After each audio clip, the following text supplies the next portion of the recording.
All right, next up is improper fractions, mixed numbers, and decimals, or you could say mixed fractions too. Our goal continues to be representing fractions three ways: pictorially, concretely, symbolically, performing operations with fractions, as we're getting into, and fractions, expressing fractions as decimals, which we're looking at today. There's another excellent modeling activity on the blog if you want to check that out too. I really recommend it to visualize what we're going to talk about here. First up, improper fractions are fractions with the numerator, which you could say the part or the top of the fraction is bigger than the denominator, which is the bottom. So in this example, the top is bigger than the bottom, 9/5. We've got an improper fraction. Mixed numbers, a little different here, written as an integer and a proper fraction. So 1 and 4/5. So we've got 1 whole and then the 4/5 as well. Mixed numbers are converted to improper fractions to make certain operations easier. And before we get to this kind of these steps, I just want us to think about what this is. So we've got 1 whole and 4/5. So if we were to kind of represent that visually, here's our whole, and here's our 4/5. So we've got 5/5 here, and we've got 4/5 there. So all together, we've got 9/5.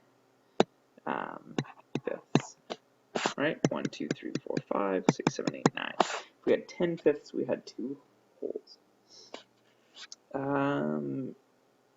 The shortcut to go from 1 and 4/5 to 9/5 is that two-step you read about next, is to multiply the denominator by the integer and then add the product. So 5 times 1 plus 4 all over 5. 5 times 1 is 5 plus 4 equals 9 over 5. So 9/5 is our improper fraction. All right. Another thing we can do with this is we can convert this into a decimal by dividing the numerator by the denominator. So we're just going to worry about this. So we've got 1 and 4 divided by 5. So we've got 1 and 0.8. We've got 1.8. So we divided the top by the bottom, or as you say, it says in either case. So if we had 9/5, we'd just go 9 divided by 5, and we'd get our 1.8. A few more examples just to look at here. Fractions written as decimals. You could actually maybe stop and try these. It's going to look like this. 1/3 is going to look like this.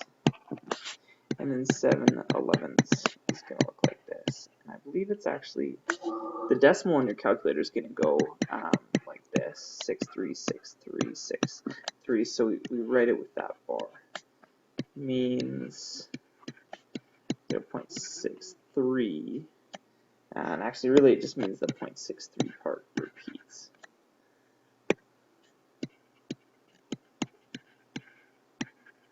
All right, it just keeps going.